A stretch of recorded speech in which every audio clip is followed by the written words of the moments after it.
Hi everyone, I'm gonna talk about my experience in Dubai, and my experience wasn't the best of experiences compared to a lot of people that come to the UAE.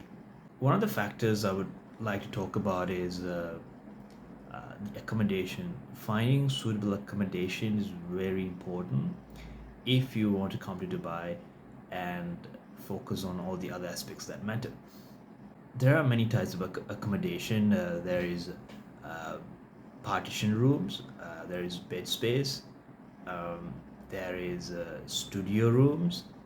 So one of the most affordable accommodation is tend to be bed space, where you pretty much share a room uh, with multiple bed spaces. So there will be like uh, many bed partitions within that room, and there'll be a lot of people sharing that room. So that means that there could be like five, six, seven beds in one room, or it could be bunker beds in one room, and you'll be pretty much in that same room.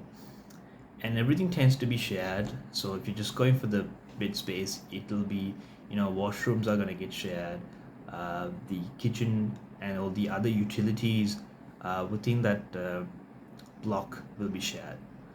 So it can cost around sometimes 300 400 dirham, and it's or 500 dirham even.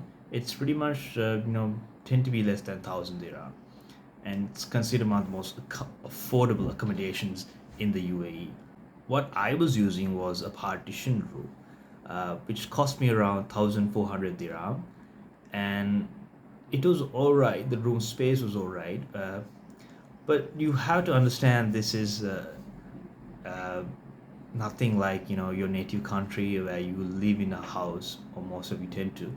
And coming to Dubai, you if you have less than uh, 2,000 dirham of budget for your accommodation, be prepared that you are coming for space that is going to be very limited. It's going to be the size of like half of your room you already have, maybe, or even less in compared to your native country, right? So you have to be prepared. You'll be pretty much inside a very small space. That means you don't have enough space to walk inside your room. You don't have enough space to place much furniture, depending on your budget. So if you're spending less than 2,000 dirham, it will be very small space. If it's bed space, absolutely it's gonna be, you're not gonna have much of space to yourself if it's bed space. And even if it's partition room, uh, it isn't much space compared to a normal private room. And the other key thing you have to understand is you're not going to be living in a house where you can just walk around anytime you want within your living room, or within any of the balcony, because it really depends on how much of a budget you have. And there'll be a lot of people sharing, and you will have to get used to sharing with a lot of people. So the washrooms going to be quite a troublesome factor if there are a lot of tenants. So my advice is that best to find accommodation that has very low number of tenants, uh, which is less than 10, or less than 5 6 is the best. If you can find less than 5 tenants or even 3 tenants, it's great. And most of the time, when you see on sites, it says that one or two tenants are there, but over time it gradually increases, uh, because tenants come and go for certain partition blocks, or partition room blocks, or bed space blocks. uh, Tenants come and go. So those are key importance to keep in mind. You must find, uh, if you're going for partition room or bed spaces or shared accommodation, best to find tenants where there is a low number, because you don't want to be having the trouble of using the washroom in a queue. So especially when you're going for work in the mornings, and if too many people are using the washroom and you have to wait for it, for that person to finish, it's going to be a quite troublesome task. How you can find accommodation is there are various websites in the UAE. So Dubizzle is a platform where you can find a lot of accommodation. That's where most of them tend to find. And also make sure to refer to your network, your contacts, to find accommodation, because you do not know who the accommodation owner is. sometimes people have bad experiences with accommodation owners. If they are not supportive or helpful, it will be quite a difficulty in staying in that place, especially if you are going to have maybe when you get a job, your payment is late, your salary comes quite late, and but your owner is not so flexible, then it's going to be quite a difficulty in living there peacefully. So these are just some of the stories I hear. So the place I stayed, as I said earlier, is I stayed there for 1,400 at a partition room at Al Karama. So mine was close to ADCB metro station. Um it was pretty peaceful. The setting where Al Karama is, in my experience, where I mean, mine was pretty closely located next to the ADCB metro station. Al Karama was quite a peaceful setup for me. I mean, I'm not saying the main Al Karama city. I'm talking about pretty close to the ADCB metro station. The horrible experience I had was the partition room where I stayed. The tenant that was next to me was a very bad tenant. I don't want to mention the name, but there are people who tend to live in their own selfish world, and even though it's the facilities are considered shared, they tend to be very selfish. So most of the bad experiences a lot of people tend to complain is there is going to be a hard time sleeping if you have tenants who are awake past 1 a.m., 2 a.m., making noise. So these are some of the realities that not everybody talks about actually on media.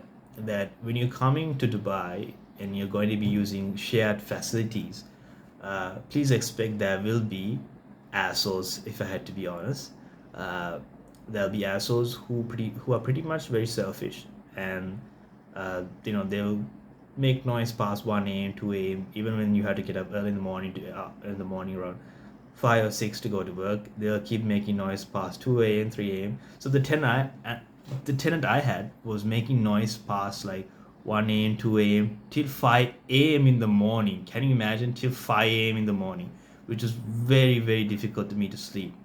And even when I made the complaint, even when the owner gave a warning, they didn't listen and they kept going. So gave the second warning, then they kept going, and in the third warning also there was a huge fight, and his response was the Batten's response was that I'm also paying the rent. I can make whatever noise I want.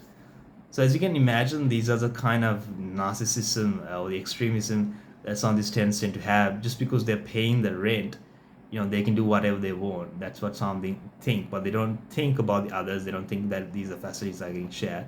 So I had a very bad experience sh- uh, staying at a partition room. I was staying there for more than a month. Difficult to sleep, and uh, because just kept making noise, and even after warnings they didn't listen. And the part was they were very not so good with discipline. I don't know, most of them, I mean, most of the tenants that stayed, they were very peaceful actually, compared to the bad tenant that is close to me.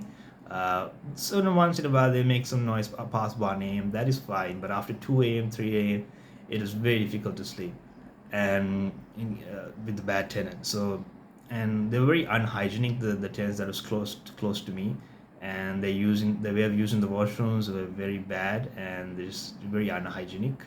I don't want to go into details how bad the experience of some of the things were, because I don't want to discourage all of you.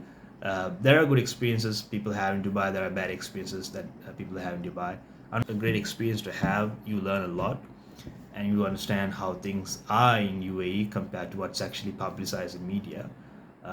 There is a good side and there is a bad side, and some people get lucky, and some people use their brains to get the things done.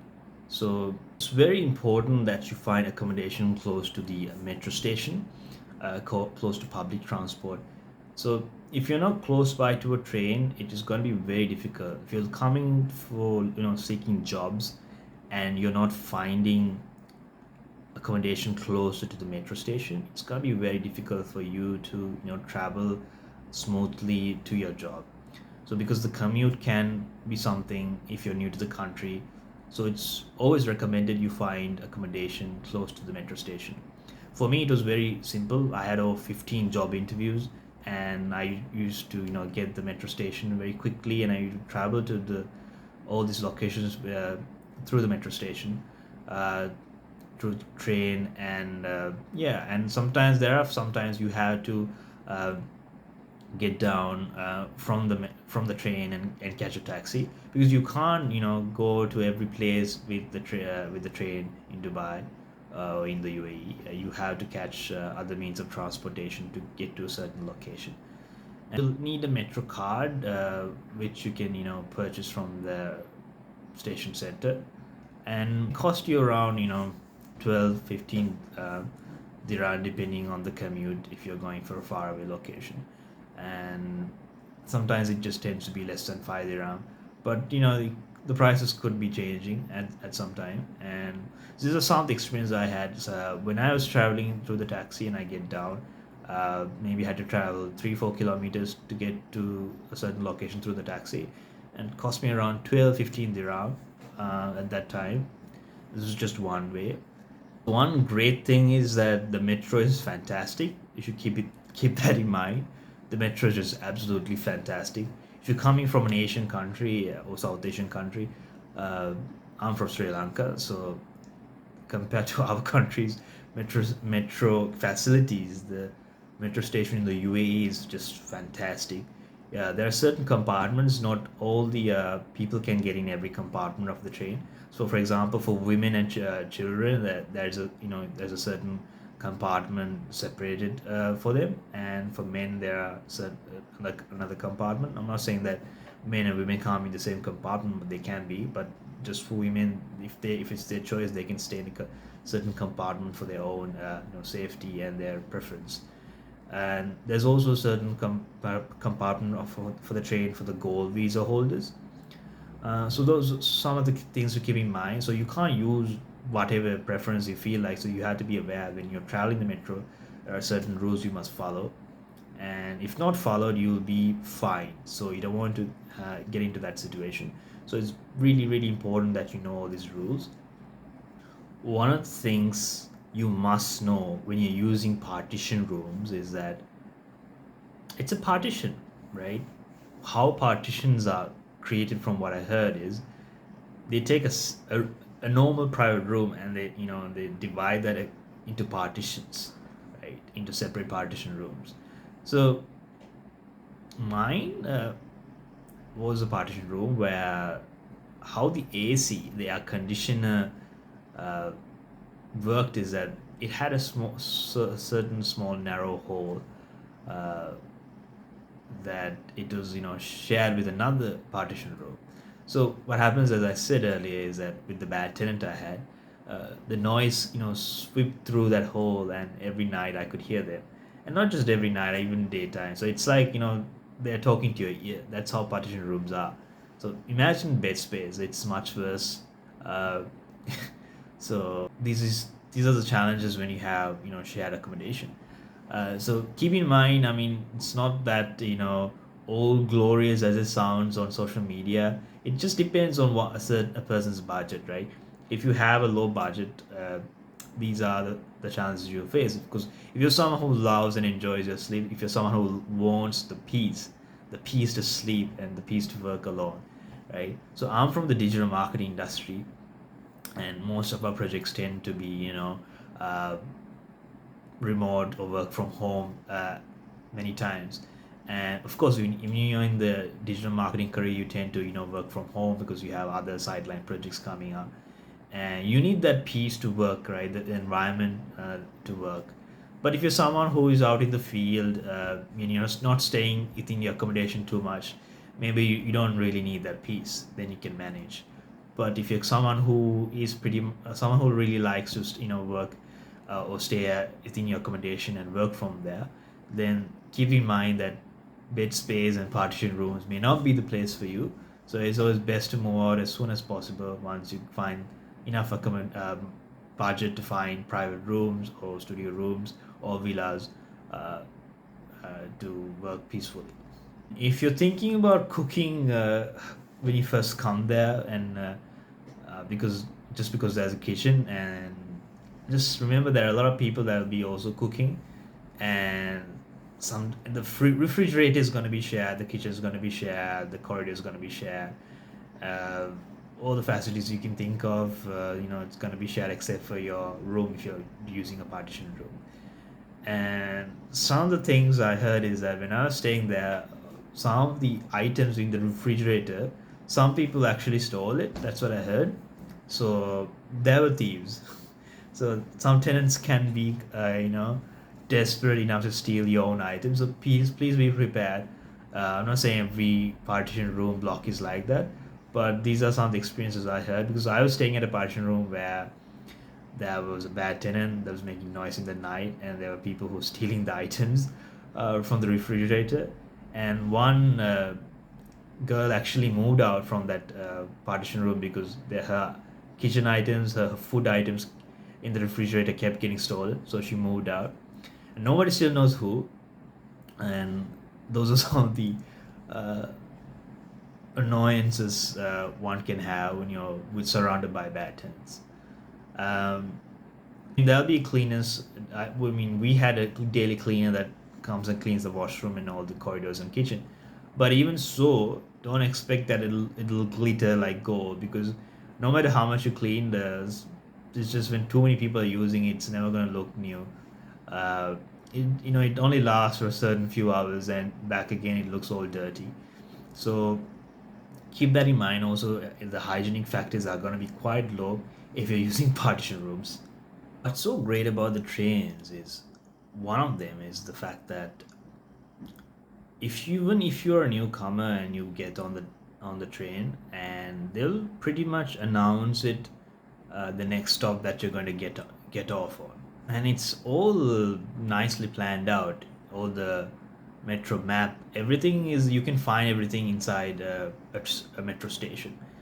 So there's the red line and the green line, and I don't want to go into details, but once you go there, you'll get used to it, because everything in the map is pretty much nicely illustrated on which on where to get off, where to get on, and it's nicely illustrated to the fact that you can easily understand it after a couple of or a few rides. And there are people always to help you out. There's a security, and there are station masters there where you can easily ask for the directions. And it's not, the map isn't just there in the metro station, it's pretty much, you know uh, imprinted on the train itself, uh, inside the train itself. So even if you get inside the train, you'll see a map, a very hugely illustrated map on where to get off, which station to get on, what are the names, the name tags, and everything's there. And even so, even if it's, even let's say if it's not there in the train, but it won't happen, you can even find that information within your phone, smartphone. You can pretty much, use Google Maps to get to a certain location, and it'll pretty much tell you which stops to get down, because every station, metro station, pretty much has a name to uh, direct it to it. So you'll never feel lost at all, unless of course you can't understand any language other than your native language, which will be pretty difficult for you. So it's always best to know a good amount of English, because there are things that are mostly written in English as well. So it's best to understand English if you are, you know, someone that wants to use all these facilities smoothly. So buses aren't as efficient as the metro or the train stations, the trains. Uh, Buses are all right. I mean, there it's so hot during the day that the time I went, which was around May, June, July, and it's very hot outside. And if you're waiting for a bus, you tend to get burned easily. But good thing is there are actually compartments for the bus stations. That means you can stay inside. There are little like boxes kind of thing where you can stay inside the bus stand. So and you can even close the door, and it's all air conditioned. So you don't have to worry about that. One of the challenges of commuting all the road infrastructure is that you can't really walk everywhere in Dubai. It's like, let's say if I'm in Sri Lanka, I can find any in road or by road, just to get to a certain location. I can walk down there if I have the stamina for it, right? But when you're new to the country, like to the UAE, and you want to, use transportation, and but at some point let's say you want to go there by walking, it's not going to be possible because you're going to feel lost. It's that complicated because there's too many, too many infrastructure road, high rising roads, and all so many roads are connected. It's such a vast infrastructure that you can't go there everywhere by walking or by going in the train or by going the bus. You need to use a taxi, and these drivers are experts. They know their whereabouts pretty well, and you can get to a location easily by a taxi. And the bad part about walking is if you are going to walk for many kilometers to get to a certain location, trust me, you are going to get burned if you're going in the summer season. Like you are going to get scorched. So it's not recommended that you walk such long distances because it's not possible to walk such long distances to a faraway location. So it's best to use a taxi. And like even if you look at your Google Maps, you might not get the exact picture to get to a location by walking because it can get complicated because there's so many buildings, infrastructure, roads, and you don't want to get things to be complicated, especially if you're looking for jobs and you don't have the time to be walking around everywhere. Although there are certain times I did use my common sense by referring to Google Maps, that if you want to take the risk and if you have enough time to get to a job interview, that you can do that. But I mostly recommend do not go everywhere by walking. I mean, if it's a small distance, you can cover the space. Um, but if you really want to get, to understand, have a common sense about how to get to a location by walking when you're new to the country, use your spare time when you don't have a job interview to actually just, commute around or travel around the places you want to travel, and you get an idea of how things work within that road infrastructure. You can't talk about Dubai or UAE without talking about the food. The food is amazing. It's fantastic. There's value for money in for the food here. So that's one of the fantastic things about Dubai is that whatever you buy or whatever food you buy, there's just so much value, and you can always find something more affordable than you bought from somewhere else. It's that great. And one of the things you always have to consume is water, mostly because if you didn't know that the water from the tap is not really safe to drink at all. It's considered salt water. I think it comes from the sea, and it's not drinking water at all. So you can't really use that water to drink, or you'll end up with certain health issues. So everyone is using bottled water or filtered water, and most of the households they tend to buy all these filtered water cans and water dispensers, and they have daily order or a weekly order of uh, huge water cans. So you can't really use drinking water, I mean tap water to drink. Even if you boil it, it's considered safe not to drink. So you have to use filtered water bottles or canned water. And I was also curious, like, what about restaurants? Because since they're cooking us the food, and because I know it's quite critical because I know certain people that have actually got health related issues by consuming this water.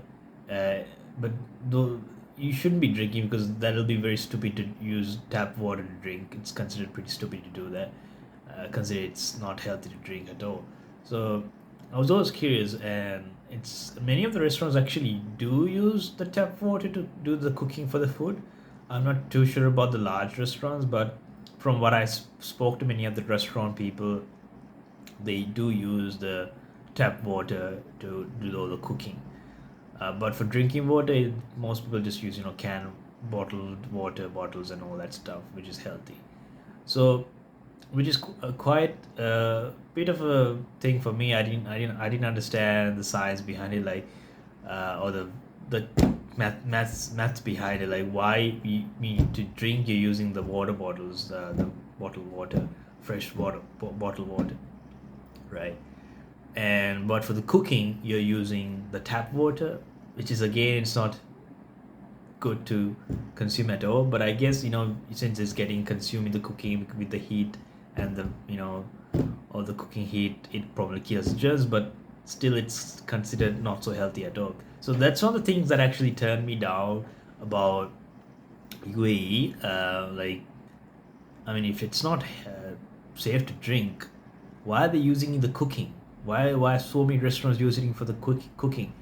And I don't know about the large restaurants. Maybe they actually bring in. I mean, they should be uh, bringing in the bottled water, the bottled can, or the filtered water for their cooking.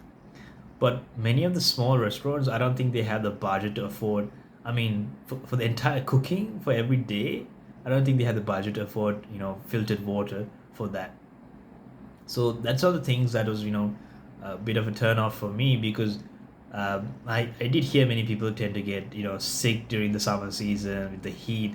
And then again, I mean, probably because we are all eating food that is, cooked with unhealthy water. So what is what is the solution for that? So I don't know, maybe in some areas, all these restaurants probably use filtered water, but most of the time I did hear like everyone's using tap water to do all the cooking. I mean, I know some of you might argue with me saying that it's completely safe to drink the tap water, but why are thousands and thousands of people not using it to drink? Because I was there for 2 months, and I saw so many people. Nobody says to drink the tap water. Nobody recommends it strongly. Only maybe a few people, if they have no choice, or maybe have no choice of affording the water bottle or the can bottles or whatever, or the filtered bottles. But most of them will not tell you to drink the tap water because it's not safe to drink. Although maybe websites or other standardization websites might mention it's safe to completely safe to drink. But if it's so safe to drink, why are not? Why is everyone not drinking the tap water at all? Why is it just only a minority of people using the tap water to drink? So if it's not safe to drink, I mean, it must be that bad, right? And I mean, in Sri Lanka, even when we boil the water and drink, I mean, we can at least boil it and drink. Even some people still, in Sri Lanka, we drink the tap water. But it hasn't come to a point where what well, it's called desalinated salt water, I think, in UAE. So we haven't got that. So it hasn't come to a point that we can't drink the water. It's so bad that it'll cause that much of trouble. So I'm not getting the math behind it. Why use it in restaurants? Uh, is it just because the health authorities have given the confirmation that it's okay? But even if they're given the confirmation, why are people still not using it? So when you're paying for your rent, let's say if you're staying at a partition room or bed space or studio room or a private room, when you're paying for your rent, you have to keep in mind that all of these bills tend to be inclusive of the water bill, the electricity bill. They call it deva here, so it tends to be all inclusive of the water, the rent, the Wi-Fi, and everything. So you don't have to worry about it. So and make sure you do get rent bills that's inclusive of all these utilities and facilities, because you don't want to be paying them separately, which can be a bit of an inconvenience for you. So you want to make sure when you're looking at accommodation prices that all of them are inclusive of DEVA, Wi-Fi, water, electricity, and AC, so on. So make sure that's that. And I wouldn't really recommend cooking at the start when you're new to the UAE, especially if you're using shared facilities. I mean, it depends on the place, right? One of the best advice I can give is, first observe how your tenants are like when you first come there. I mean, the a lot of people say you have to fight here if you want to survive. That you need to show that you have the rights to demand respect and all that stuff when you're doing all the shared accommodation. But if you're with the wrong people, man, you don't want to have your peace disturbed and get into fights and arguments with all these people, right? But you won't have that problem if you have a big budget, definitely about 2000 or 2500 dirham. If you have everything independently to yourself, your washroom, kitchen facilities, then you are going to be in good hands. You don't have to worry too much about who you're going to be sharing the facilities with. And I'm not saying everyone's having a bad experience, but I do hear a lot of stories that it's not that great when you're sharing the facilities. I mean, let's be honest, right? We humans, we all want to have our own thing. It's not that it's in our nature to share everything, right? Um, if that's the case, this world will be a much different place. So you have to keep in mind when you come into the country with this very limited budget, you had to be prepared for all these challenges. I mean, it's not even the biggest challenges considering how tough the job market is. Now, let me get to the job market. A lot of people, when they come to the UAE or when they plan to come to the UAE, Dubai, they think there are going to be lots of jobs. There are lots of jobs. Of course, there are lots of jobs, but it doesn't mean that you can easily get a job because people are forgetting there's a huge competition in the UAE. There is, to be honest, there is excess supply of labor. There is excess supply of a workforce compared to the jobs. Did you understand me? There are more people that are looking for jobs than the job pool category. Basically, let's say there are 2,000 jobs, right? There'll be over 10,000 people looking for those 2,000 jobs, right? So it's like there's an excess supply of labor compared to the job market. So even if you see so many jobs pop up on LinkedIn compared to your native country or on job platforms, and you see all these job websites in the UAE, like lots of jobs on LinkedIn, do whatever, you have to keep in mind you're not the only person looking for that job. There'll be thousands of you out there, 100,000 of you out there looking for jobs, millions of you out there looking for jobs. One of the things people forget about Dubai, UAE is that they come with the same mindset of the native country, which is very wrong because when you're looking at Dubai, UAE, people think, oh, it's a small population. Let's just take a country like India, which has a billion population, or any other country which has more than 10 million population, 20 million population. UAE has less than 10 million, if I'm not mistaken. So this is not a country where it's just 20, 30 million, okay, less than 10 million or less than 11 million. And people forget, they think it's like their native country where there's an aging population and there are, I don't know, a certain measure, 50% of the population that's not all working, or they can't work.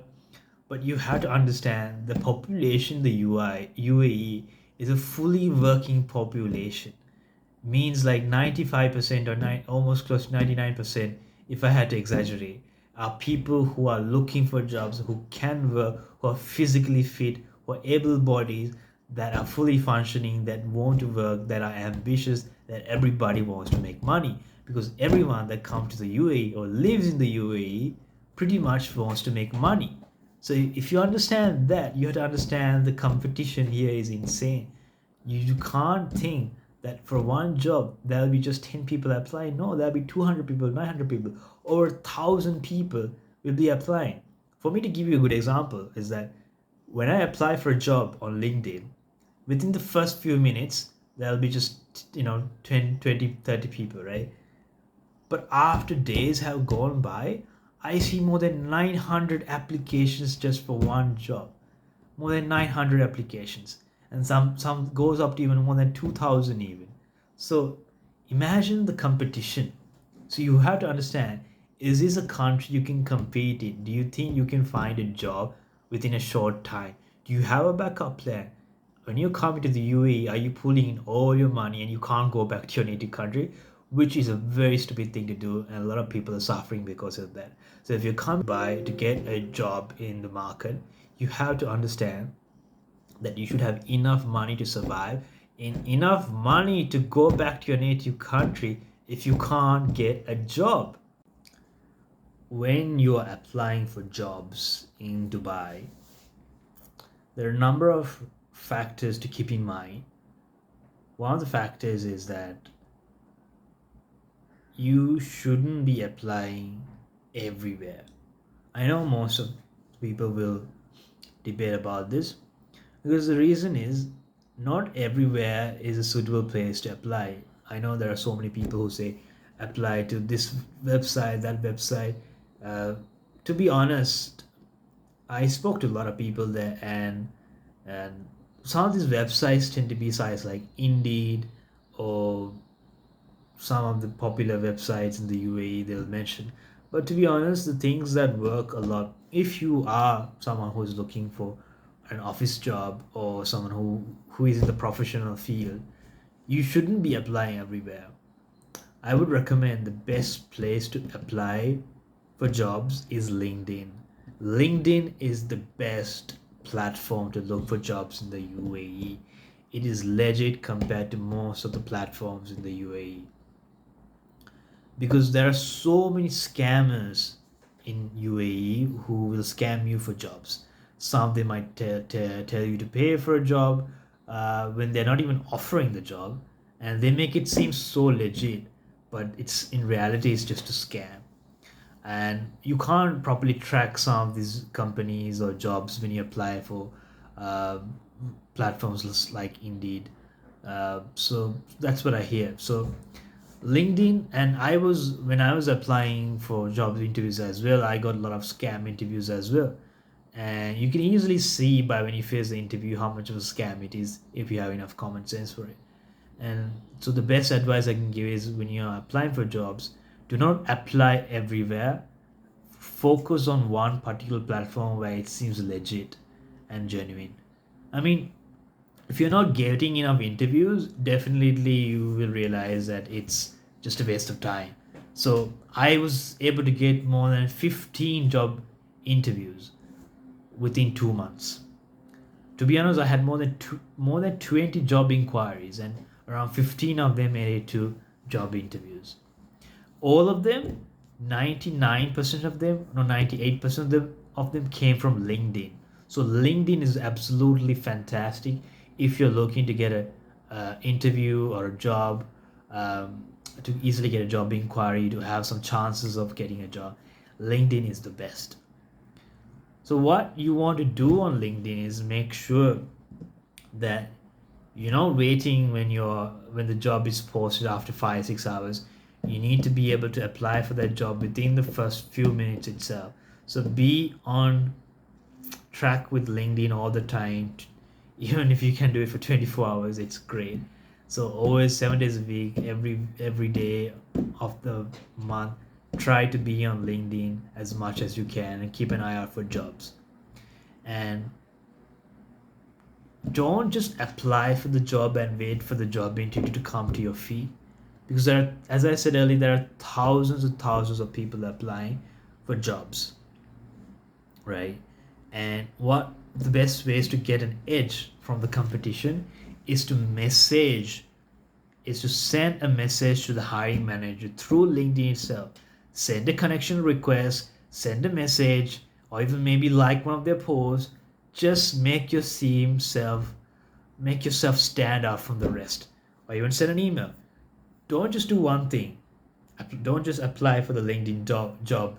Maybe send them through an email, because sometimes these there are so many job applications. It's so hard for the recruiter to see everything. So sometimes they might refer it through an email. So apply for the LinkedIn job, send an email, send a message on LinkedIn. First of all, send a LinkedIn request and get in touch with the recruiter, and have a conversation to build a network. And that way you can have some chance of getting an interview. Don't expect the job to come to your feet, because there are thousands of applications. And if your CV is not even at a good point, then it's really important that you do this stuff, right? One of the factors to keep in mind is when you go for an interview, for job interviews, you need to understand, apart from the competition of getting the interview, there is also competition of facing the interview, right? You need to stand out from the rest of the crowd. So one of the things you can do is, for some of you might disagree because you think it's always just about your skill set and what you can do, right, or how you speak. But to be honest, everything matters. The first impression matters. So apart from building a great CV to get the job interview, you also need to dress well for the interview. So if you're just, going to wear a normal, office shirt and office pants, and you think that's enough, you are wrong. You need to wear a blazer, an office blazer, or a suit or whatever, something that adds extra appeal to your first impression is very important when you're going for the job interviews. So make sure you have a blazer or an office suit to go to a job interview. Do not just go in a tucked in long sleeve office shirt and office pants and office shoes. Wear a suit or wear a blazer to give that first impression that you are serious about this, that you look official and formal enough for the job, that you want it so badly that you're willing to dress appropriately and formally for the job. So it's very important. I mean, it's also, it can depend depending on the company. Maybe if you're just going for a startup agency and the company culture seems pretty flexible, maybe you can wear something smart casual depending on the location of the interview. But my advice is always to dress well, fully, completely, wear formals to the max, and go for an interview. Even if you want to wear a tie, do it. Do wear a tie to give that first good, strong impression that you are very official about the work you want to do. So dress code is very important if you're going for a job interview in the UAE. Uh, I know in Sri Lanka where I went to so many interviews, but I didn't have to wear a suit or a blazer. But trust me, when I wore the blazer or the suit in UAE, I noticed there was a certain, from the energy I got from the people, that I realized that they tend to take you more seriously when you wear more formally or wear a blazer than just going in with a normal office tucked in long sleeve shirt. So it's very important if you are, properly dressed up for the job. In my opinion, I would say around what would be a good salary is, I would say around 4,500 dirham per month would be a good salary if you want to send enough money to your family in your native country. This is just my experience and my perspective. I know a lot of people have different opinions, uh, but it really depends, right? If you're in a bed space, maybe you can go for something around 3,000 dirham, or something less than 4,000. But if you're in a partition room, I would recommend that you should go for at least 4,000 or 4,500 dirham. If you're using a partition room, that is around 1,000 to 1,500 of a monthly cost. And it really depends from person to person, but I feel like that when I spoke to many people, that everybody says it's at least important to start with 4,500 or 4,000 dirham if you're living in a partition room, and uh, you want to send some money to your native country and you want to have enough money for yourself to get things done. So yeah. And the other part is that if you're going for salaries below 2,000, 3,000, uh, make sure you have enough money for the food, accommodation, because you have to plan out properly. You will be spending money for transport, you'll be spending money for food, accommodation, and if you want to send money to your native country, is it really enough going below 2,000 or 2,500 dirham? You have to ask yourself uh, carefully. So I would recommend, again, 4,000 or 4,500 dirham per month to start with a salary in the UAE, Dubai. Some of the other ways you can look for jobs on LinkedIn when you're looking for jobs in Dubai is to always use the general search bar as well. So there are a lot of people that will tend to, type hiring post and post them across their platforms on LinkedIn. So it's always very important that you are using certain keywords such as hiring, Dubai, UAE, and type your specific job role. If it's marketing, type that in the search bar. So typing certain keywords on the search bar is very important. And also make sure it's the latest job. So use those filters to find it. Some of the challenges you'll face when you're hunting for a job is that a lot of applicants will find their jobs through their references and their network. Basically, it means that if you are applying for a job and other candidates tend to know the owner of that company or have someone they know within that company, they will have a much bigger influence in getting that job. Basically, you'll be at a disadvantage. And I know sometimes it might come across as nepotism or, it's unfair, but hey, it's an unfair world. Um, One of the reasons for this is that UAE and many of the companies there, or the startups, and they don't want to take a risk in putting the investment on an unknown candidate or someone who is completely fresh to the UAE market and haven't demonstrated any work experience within that UAE market. They will be quite a risk for the company. So if they don't know about you, because there are a lot of applicants that maybe who tend to lie on their CV, or maybe they have made up their CV and they are not the, oh, imagine yourself, you are the hiring manager and you hire a person for the job, and he or she is not performing well at the job, although it is stated that he or her CV has certain qualities but is not performing well at the job than expected. So it's quite a monetary loss for the hiring manager at the company if they are hiring the wrong people and if they haven't shown their abilities within the UAE market, because they're completely new to the country and it is so easy to come to the UAE, Dubai on a visit visa and make all sorts of reasons to why they should hire you. So they don't know you at all.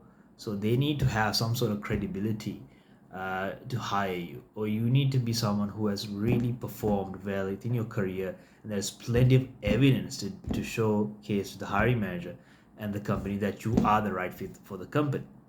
So they would rather hire someone they know than they hire someone that is unknown to them for the specific market.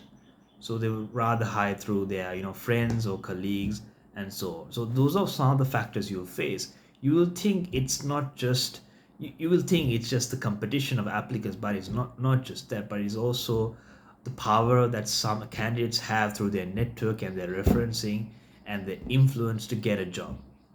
So some of the things I have noticed is that when you apply for a job, and some of these hiring managers, what they'll do is if they know someone for the job, they will still post the vacancy anyway, but because they want to get their candidate across to the job post and they want to seem politically correct, to get that candidate the job, the candidate they know, what they'll do is they will post that vacancy on the job platforms, and they will still collect CVs and still make a queue for the job interview.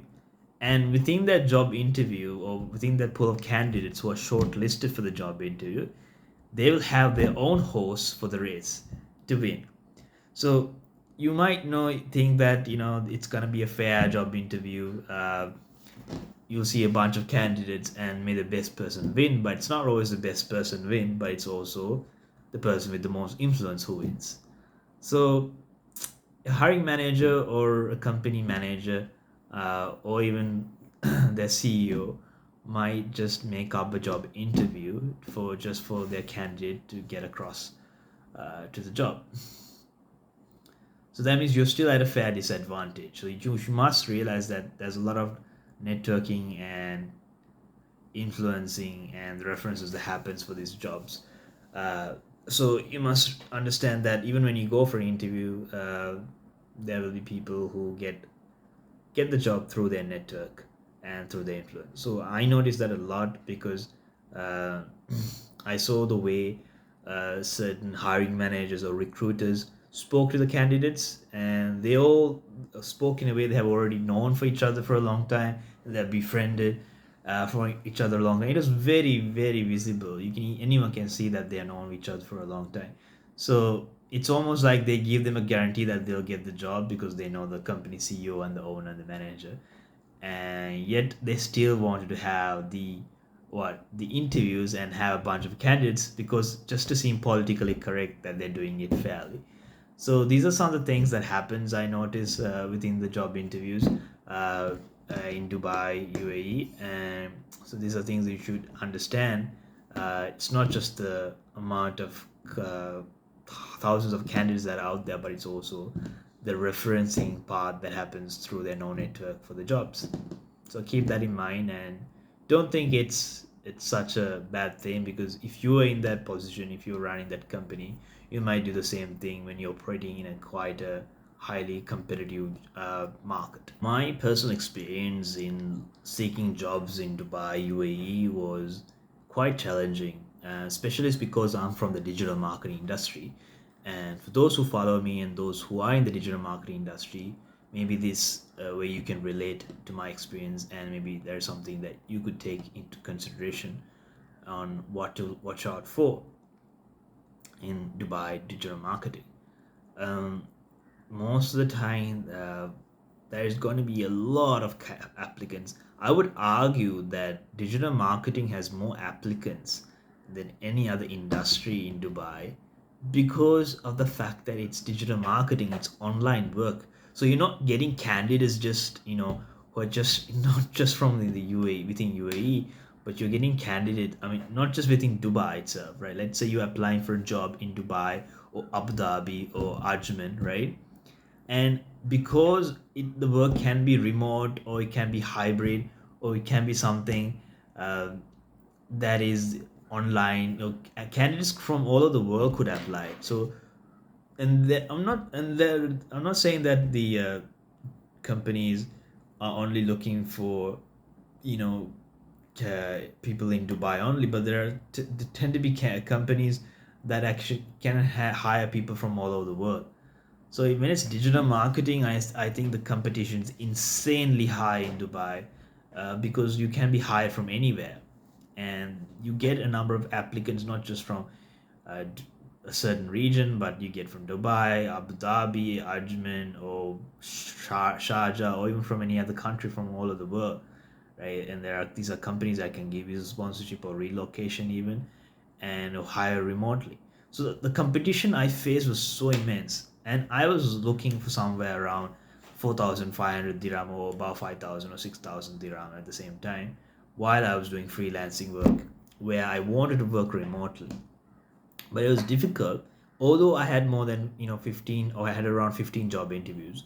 And when I asked for certain salary expectations, it for them it was high at that time, because a lot of the companies I found, the interviews I had, I was expecting something around 5,000, and most of them were looking for somewhere around, from what I understood, somewhere around 2,000, 3,000, or something below 3,500.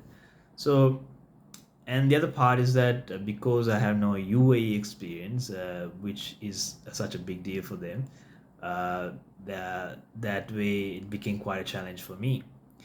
And so, if you are a digital marketer that is coming to Dubai and you have no UAE market experience, and you're looking for something around about 5,000 dirham, it is going to be quite difficult in obtaining a job that way. I know there are people who do find jobs that are above 5,000, but it all depends on where they look, it say. But to be honest, most of the time, as I spoke to so many and seeing what's happening, it's a vast majority of the time, and it's going to be hard competition for digital marketers. Even if you have 4 to 5 years of digital marketing experience, it still is quite a zero sum game in the UAE market. So if you want to come to Dubai and you're expecting, and you're a digital marketer and you want to find a job that is around 4,000 to 5,000, it's going to be tough luck. You can find it maybe when you come during the right seasons, but me personally, I had a hard time finding something around 5,000 dirham. I did get an offer when I was trying to leave, actually. It was around 3. less, it was around 2000 or something to 3000 dirham. But I wasn't quite satisfied with it because I can still earn some amount that in my country as well.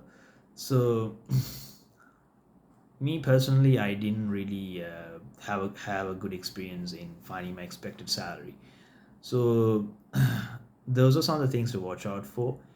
uh, it's insane competition with the applicants when it comes to digital marketing, and it's always good to find through a network or through your own influence, and try to find the best match. I know certain people who settle down for around 3000 dirham or less than 4000 dirham to start with. So most tend to start with a salary that is below 4000, if even if you have 4 to 5 years of experience.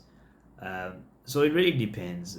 Some people have good experience in finding jobs in digital marketing, some don't. But what I have been told is that the competition is so insane in accounts of digital marketing in Dubai, is that because you get applicants from almost anywhere, because it's the nature of our industry that you can work remotely.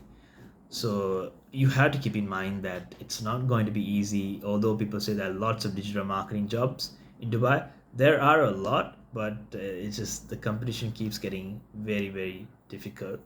So the best way is to find jobs that are a match for you, and because most a lot of them do tend to find try to find applicants who can do everything in Dubai. There are so many companies who try to hire a person who can do almost everything in digital marketing. I mean, not just in Dubai, but throughout the world, you can see it as well in many countries where a lot of companies, for their cost benefit, although they think it's a cost benefit, they try to hire a person who can do everything in digital marketing, which is not a healthy choice to do for a company considering the long term nature of digital marketing, where only one who is specialized in a certain area does quite well, and instead of hiring someone who knows a little bit of everything, uh, which is not advisable, especially when they have giving a low salary expectations for the job. So it's it's bit depending on where you look for the company, you'll find the right match for digital marketing. So keep best platform is to apply through LinkedIn and keep an eye out, message digital marketing agencies, reach out to them, send them emails, and try to stand out. Maybe have a video resume, uh, build content online, build your social media content, and have something to showcase, and have a very strong portfolio to showcase for digital marketing. It's not just your CV, because CV is not going to help you at all if you don't have a portfolio in the digital marketing industry. You must have a portfolio.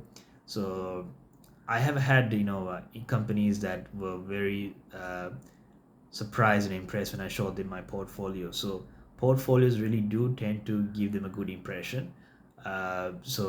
But make sure they are a right match for you, and if you're okay only, you should go for that salary they want to give you. So I don't. I'm telling you this because this is my personal experience. I know there are people who tend to have much better experiences or even worse experience.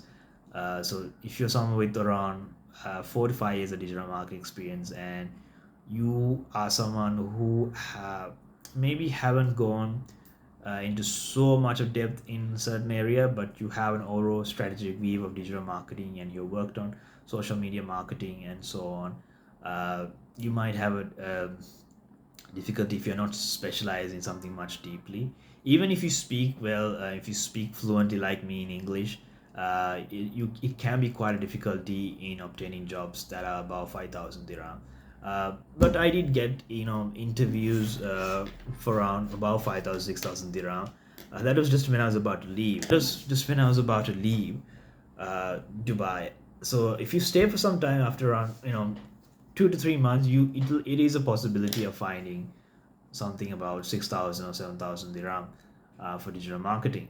But as I said, kept saying it's all depending on where you look, your references, and what platforms and who you know, and how you showcase yourself.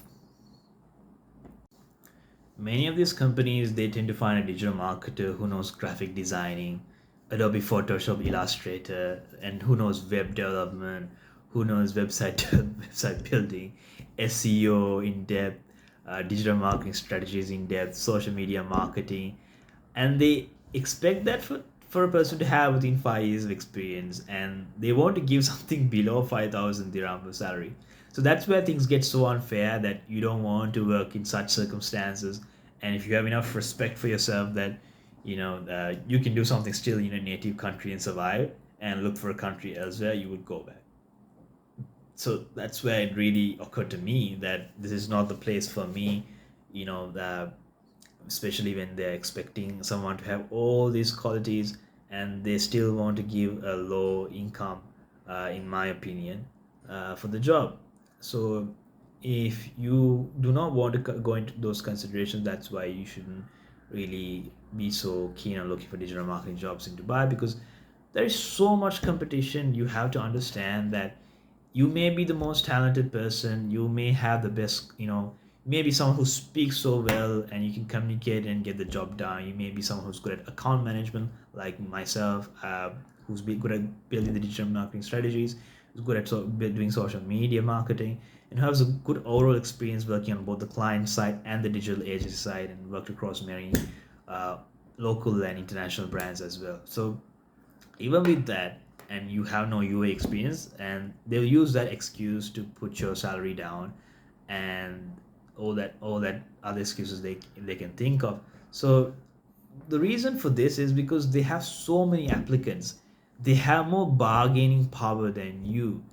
You have to be, if you really want to have a good bargaining power, then you have to be someone extremely good at what you do, someone who is touched everything in depth. But even if you're that person, you wouldn't really bother going to look for jobs in Dubai, because you can just survive on your own in your native country. Because if you're someone that great, like, I mean, like super great, you can find lots of clients from all over the world. And even if your country is not doing so great, right? But obviously we are all going to Dubai because we are looking for opportunities because of the lack of opportunities in our native country, right? So you have to understand they're in a very highly powerful bargaining position because they're getting so many applicants, and they can find someone very desperate, even like that. Let's say the candidate has enough talent, right? And maybe not as good as you, but has enough talent, but is giving a low salary expectation, maybe even below 2,000 dirham, and that person, he or she, is happy to go with it. So imagine the amount of applicants these companies get, and they are willing to go for people who with low salaries, because a lot of them don't really understand what digital marketing is, although they're hiring for the position, and they'll just rather do a more of a cost cutting move than thinking about the long term effect of hiring a person for the job. So there are many fundamentals like that a lot of these companies don't consider when they're hiring a person for the digital marketing job, which I'll explain in a later video. One really bad experience I had was when I was invited for a job interview at a faraway place. So I was staying at uh, Al Karama, right? And I was close by to the ADCB metro station. And I was having a job interview at Ajman, which is very far away, right? And I had to take a taxi, of course, because there is no metro station or trains connected to Ajman that can go from Al Karama to Ajman. So there's no continuous line like that. So I had to use a taxi, and it cost me a lot to just to go back and forth, and it was around 200 dirham. So you had to be careful when you're going for faraway location interviews, because it can be an utter waste of time if you don't do your research about the company, if you don't understand what the company is having for you, and you can't judge the people. I mean, there are times you can't really judge the people at all, because they can sound all nice during online interviews and great, like they're a great fit for you, like they'll say things like they'll give you the job, right? Because what they just desperately want someone to come for the interview, right? Because these people, they're not getting enough applicants staying in Ajman sometimes, because Ajman is quite still in construction uh, phases. They still have a lot of development stages to do compared to Dubai. so they're not getting enough applicants. So they wanted me to come for this interview in Ajman. It was a packaging company. It was, I think they were creating paper bags, things like that. And to be honest, that was the worst job interview I ever faced. They had the most traditional culture, and they wasted my entire time for more than an hour. They ran the interview for like almost 2 hours, even more than 2 hours probably. And the reason I went for it because I told them that I'm coming from a very far distance, and they somehow gave me the guarantee that it's 95%, all good, that I'll get the job. And but it was just a part-time role, and they weren't even giving so much. It was just 2,500 dirham. But they interviewed me like that they're hiring for a director position, like as if I'm going to be the CEO. So they asked me so many questions. It was the most traditional job interview I ever faced in my life. I've faced more than 100 job interviews from all over the world, from many countries, some of the best companies even.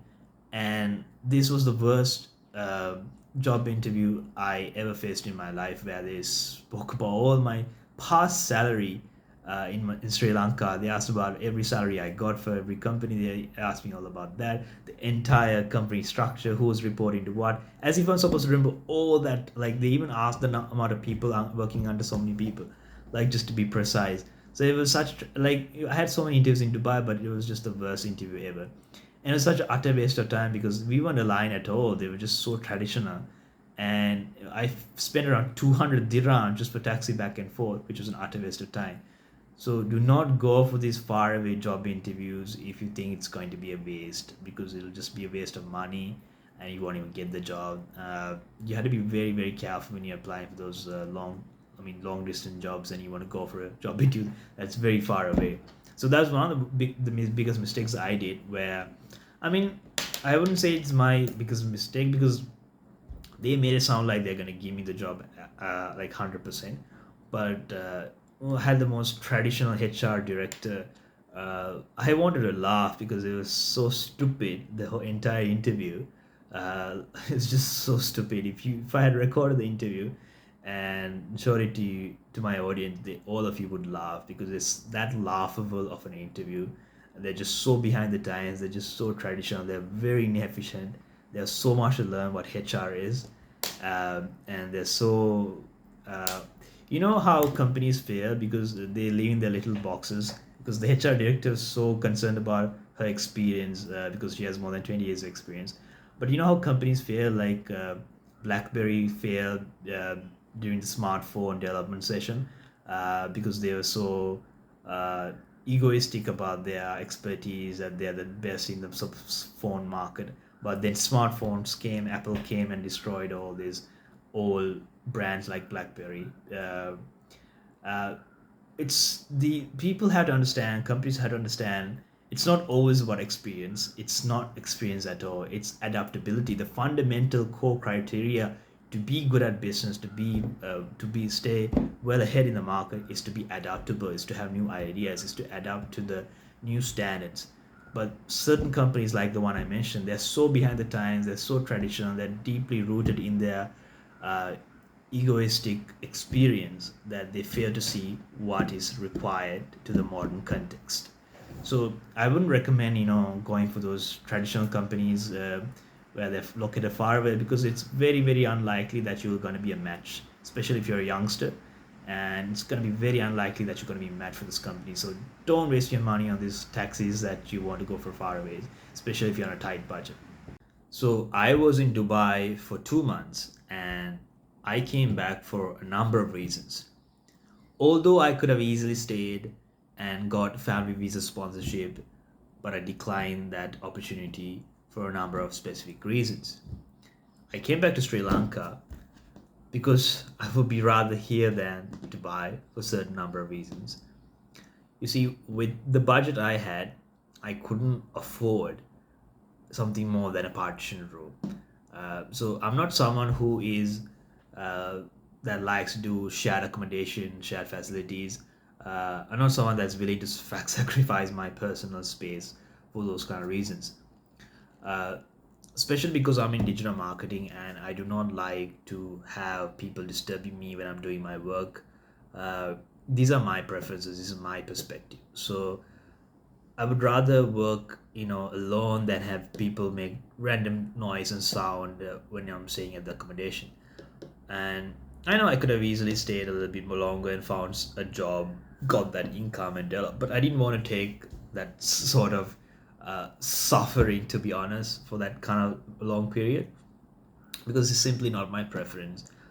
It doesn't mean that I'm not someone who can't bear pain or whatever, but I just want to be practical, because I can find something in another country if I'm going to do this level of suffering, uh, s- sharing accommodation with bad tenants and using shared facilities like washrooms and all that, and I can't have space for myself and work peacefully. It's not my thing. If my peace is interrupted to do my work, and just because there's great food and all the great transport and all the facilities are there, I'm not someone that's willing to sacrifice my peace. If I can't sleep peacefully, and if I have to go from place to place to get partition rooms and share accommodation, it's not my thing. And especially because I'm surviving on my family budget, so I didn't want to, you know, over exceed that budget, and also because I had a number of financial difficulties as well. So I didn't want to stay there much longer and pay for accommodation if I'm not getting the right job, the right salary, and the right expectation. Because I came with financial difficulties hoping that I would find something that is of my expectation. But if I'm going to get to that expectation, I had to go through much lower salary expectations. That's not my thing, because I could easily find a certain amount of money in my native country and get the work done with my years of experience. So I decided to come back with some of those reasons, and especially also because it's extremely hot weather. I'm someone who's lived in Melbourne, Australia for 5 6 years. I know what it's like to live in a developed country, and I know the difference. I have lived in uh, Melbourne, Australia for 5 6 years. I have traveled to a few other countries as well when I was a kid, and I lived in Sri Lanka most throughout my life. And when I come to Dubai, I can easily tell the difference if this country is for me or not. That lifestyle is great if you want to make money, if you have a lot of money, you can afford good accommodation, then it's fantastic for you. So, yeah, if you have a good budget and you can afford good accommodation and you can live peacefully, that's a fantastic country. No doubts about that. They have great food, accommodation, great facilities if you have the budget. But the weather is horrible. So I came during the summer season, which is the worst season. Uh, so all mostly because I had to do so because my uh, dad was tagging on, so I had to go with him, and I had no other choice. But summer is so bad. But if I was told that during winter it gets a bit better, but if I had to wait throughout the entire year to wait for winter all the time and wait till the weather becomes okay, then it's not the place for me, because I would rather go to Australia than Dubai to live a more comfortable lifestyle and make money. So that was a turn off for me, the weather, the bad experience I had with the tenants and accommodation, and simply the difficulty of finding a job match, a job that matches my salary expectation and all that. But here's the thing in Dubai, if you want to get to certain things, you have to do a lot of sacrificing in Dubai. So that's what I was being told. But for me, I thought about it more of practical, long-term standpoint. I would rather stay in Sri Lanka and go to find another a job in another country than go to Dubai. But if you're someone who's willing to be okay with that level of suffering, then you can bear it because you have no other choice. The truth is, I have choices, so I can still come to Sri Lanka and survive and do something. But if you're those people who really, are okay with suffering and sacrificing for your family, and they definitely, you can, somehow try to survive in Dubai and get to that expected salary you're dreaming of. And so those are some of the reasons I came back to Sri Lanka. Also because uh, it's the, I mean, you have to understand that when you go to Dubai, you're completely new to the country, and the places I stayed, they were mostly, not everybody spoke English quite well. So uh, especially with the places I was staying. But if, of course, when you get to the more of the busy cities like uh, Business Bay, Dubai Internet City, and all those very developed, highly developed areas, there are mostly people who speak English. But for me, language was also quite not a good green light for me because I lived in Australia for 5 6 years and everybody speaks English quite well, and it's also very kind of a annoyance, I would say, if you have to see everybody who are not speaking English all the time, because it's a developed country and you'd expect that a lot of people speak English, but the places, depending on your budget, the places you stay, the language differs. So I would say the people, if you have a good budget and you're staying in good locations, then people tend to speak English very quickly, and it's easy to understand and easy to connect with people that way. But to me, lifestyle in Melbourne, Australia, or Australia overall, or I would pick over Australia or another Western country over Dubai. But if you want to make a lot of money as a zero tax policy, definitely Dubai is a place. You can do business there, you can become a freelancer, and if you have a good budget, you can make a lot of money. But you have to keep in mind you're gonna face those weather issues. But if you can take the heat, like people say, okay, surviving the heat. But the funny thing is, a lot of people of you might argue with me and debate with me saying that I can't handle the heat, that it takes a bit of time to sacrifice and all that stuff. But it's fine because I met those people as well who say that. But what's funny is that the same people who say they can handle the heat and all that stuff, the people who are even born in Dubai, UAE, there are people who are actually trying to shift to another country. Simple truth is that you can't handle that weather for that long. It's intolerable. So like people say, the weather is just not the place you want to survive if you want an overall family good lifestyle. I mean, consider that you want to just take a stroll outside for 5 minutes, 10 minutes, walk outside during the summer season, right? But you can't do it even when it's not the summer season. Sometimes it's still bloody hot outside, and so I saw people running, literally walking really fast to get to a location because it's that hot outside. And you think during the evening it'll get better? It's not. Still, people are walking extremely fast because that heat is still there, even though the sun has gone down. The heat is still there. The humidity, that heat is still there. It's so hard to tolerate, and people will somehow make a brave smile and face, and they'll still somehow try to tolerate. But internally, everybody's wishing that the weather got better. Everyone is wishing the weather got better. The only way I would ever go back is that if I have enough budget to afford good private room for myself, I had to have my own independent apartment or whatever, then I would go there and probably operate. But even so, with the weather, it's still quite a doubt for me because I don't think I am someone who can live with that kind of weather and lifestyle. If I can't go and meet a friend outside just to have a walk, I mean, if I had to go to a cafe every time to meet a friend, I can't meet a friend outside and have a walk and a talk outside just for at least 20 minutes. It's difficult because it's that hot outside. You can't stay outside and talk for that long, unless of course you find a shade. Even so, when you find a shade, it's very difficult to stay for that long outside. So there's no peace when you go outside. It's just too hot. It's just very very hot. So the weather was a complete turn off for me. The reason I'm exaggerating is that there are people out there like me who don't appreciate bad weather.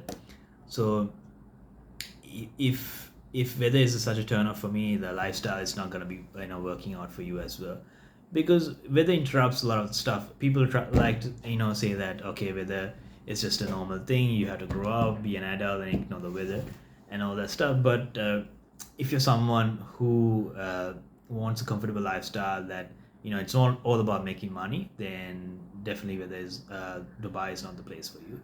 uh, it's great to just come and go and maybe do business opportunities and build your own business and get a bunch of customers.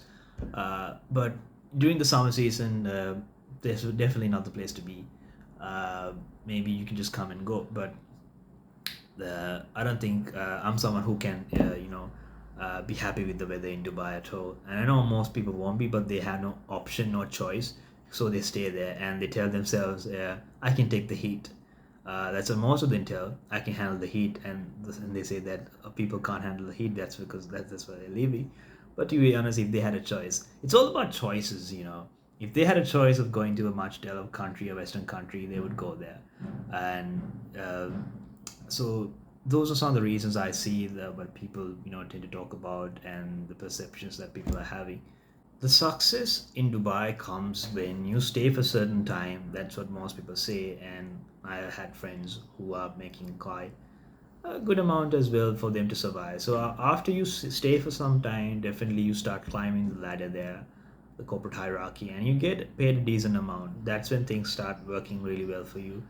Uh, so, I mean, I was told about that. I mean, I get it, but still, it's not the thing I want. It's not my preference. Even if I am getting a lot of money, I know I would have easily if I had stayed.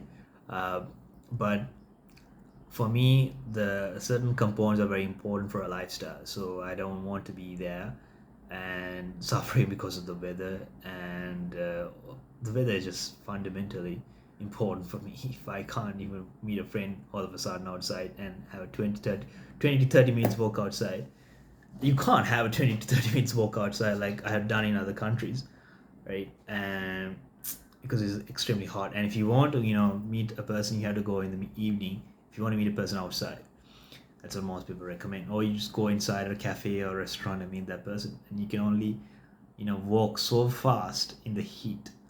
I have seen literally Europeans just putting their bags on the top of their heads and just running because it's that hot outside. Uh, so yeah, I mean, there's a success path for Dubai, UAE. If you get a job, and even if it's a low salary or whatever, after some time you can land better jobs. You can find good salaries if you know the right people. All it takes is a bit of time to settle down and build your plan. So always have a plan before you come to Dubai, and have a plan after coming to Dubai, and work your way to the top. So I'm not discouraging you to come, discouraging not to come to Dubai. I'm also not encouraging that everybody should come to Dubai. You need to be the right person. You need to have the right plan and strategy. And even though I could have easily stayed in Dubai, see, I had all the opportunities to stay in Dubai because I could have easily got family sponsorship, and I was also in the middle of getting an offer, but and I could still, financially survive a little bit longer than the 2 months, and sort of something out. But I realized it's not the thing for me. It's not my preference. Always ask yourself the right questions if this is the place for you. If you want to stay long term, because if you're a young guy in the mid 20s, or you need to realize if this is the place that you want to invest your time in. If you're not going to be happy with certain circumstances like the weather and the lifestyle, and if you are okay to be in shitty apartments, or shitty accommodation for some time, and you're going to be okay with it, then go for it. But if you're not, and you believe your peace of mind is much more important, and you can make something out for yourself in your native country and go to another country, then do not come to Dubai. So figure out those circumstances. How important, how desperate are you when you come to Dubai, and figure out a good plan, and also have a lot of contacts and networks when you come to Dubai, and figure things out.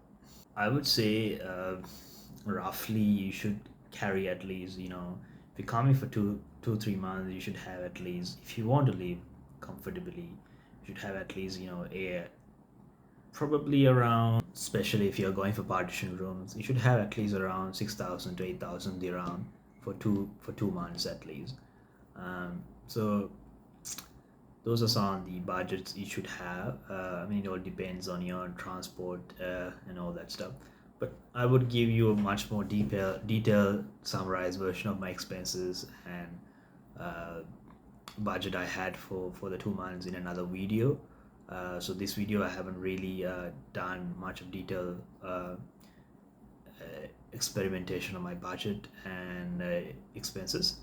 Uh, so I'll give a much more detailed video regarding how I spent all that money within the 2 months uh, I was in Dubai. And if you're planning to get freelance visa, you can reach out to me because I know genuine verified agents in Dubai. I have certain contacts. So if you have any questions, drop comments below and I'll try to answer them, or you can drop me an email or reach out to me on social media if you have any questions. And I'll try to answer even I find the time. So don't expect that I'll reply to everybody. But do give a try, and I'll see if I can respond to your inquiries. Drop me an email or a comment, or reach out to me on social media if you have any questions, and maybe drop some comments where I should speak about more about Dubai, and I'll get back to you all. So there are lots of scammers in Dubai, UAE. You don't want to be going after everybody and to incur additional cost. So I know the process quite well. If you want to get in touch with the right people, and also if you want to set up your own company in Dubai, UAE, reach out to me. I know verified agents. I know genuine agents who can get the work done for you. If it's freelance visa, you want to get your own independent visa where you want to work in any company.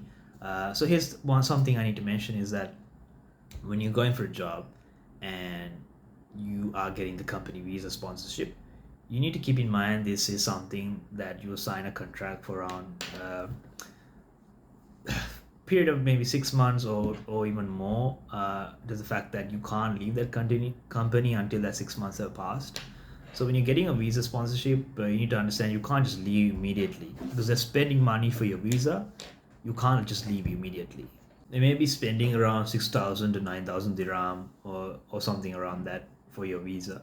So you can't just leave a company immediately when you don't like the company or you don't want to stay there for after around a month or something. So you got to keep in mind when you're getting a visa sponsorship, you need to get uh, you will be signing a contract for around at least fixed for 6 months that you'll be staying in that company.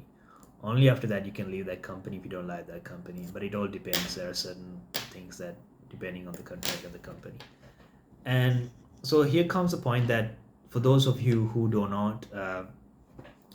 want to be tied down by a company visa sponsorship, that you want to have the freedom to go and work in any company anytime you want to leave the company anytime you want, and you want to have the flexibility of running your own freelance or business. Like if you're getting a company visa sponsorship because you can't be doing any other business, you have to be fully committed to the company. That's what most people will tell you. So that's what most people go through. So there comes a point that you need to have a freelance visa. So if you want to get a freelance visa, you want to go and work in any company, leave anytime, do your own freelance business or remote or digital marketing business remotely while working at full-time jobs and all that stuff. Get in touch with me. I know certain agents and people who can get the freelance visa, and they're pretty genuine, and they'll get do all the necessary work for you, all the documentation with the government, and get you the freelance visa. And if you want to set up your own company, so there are many types of company licenses. The general trading license, which is the license where you can do all sorts of business in Dubai except for pharmaceuticals and restaurants. I hear. Uh, get in touch with me and I'll point you in the right direction for genuine uh, visa agents and so on. So if you are looking for certain jobs, so I'm in touch with an agent that is recruiting for security guard positions or cleaning jobs. I can direct you to that agent, and you will definitely have to pay a certain fee as well to get that job. So if you want certain jobs like cleaning or security guard jobs, get in touch with me and share your CV with me, and I'll see if you're a good match, and I'll forward that CV to that agent. Um, Also, if you need more tips about accommodation or expended expenses or contacts, just reach out to me via social media or drop me an email or a comment or a DM through my social handles, and I'll see if I can help you out if I have some time. Um, yeah, that's my uh, experience about Dubai. So these are all my perspectives. I know it can differ from other people as well, but this is something that some of you may be able to relate to me, and especially if you are someone who's coming from digital marketing as well, with with a tight budget that you can only afford partition rooms. These are some of the experiences maybe you can relate to. Um, yeah, I also know uh, certain people in Dubai. Like I said, I have some contacts, so maybe they may be able to help you out with certain advice and all that stuff. So, fellow Sri Lankans, so I'm a Sri Lankan. I'm staying in Sri Lanka, and get in touch with me, Sri Lankans, if you need any advice and tips, and not just Sri Lankans, but anyone from all over the world. Um Reach out to me if you have any questions, and I'll try to help. Uh, Cheers.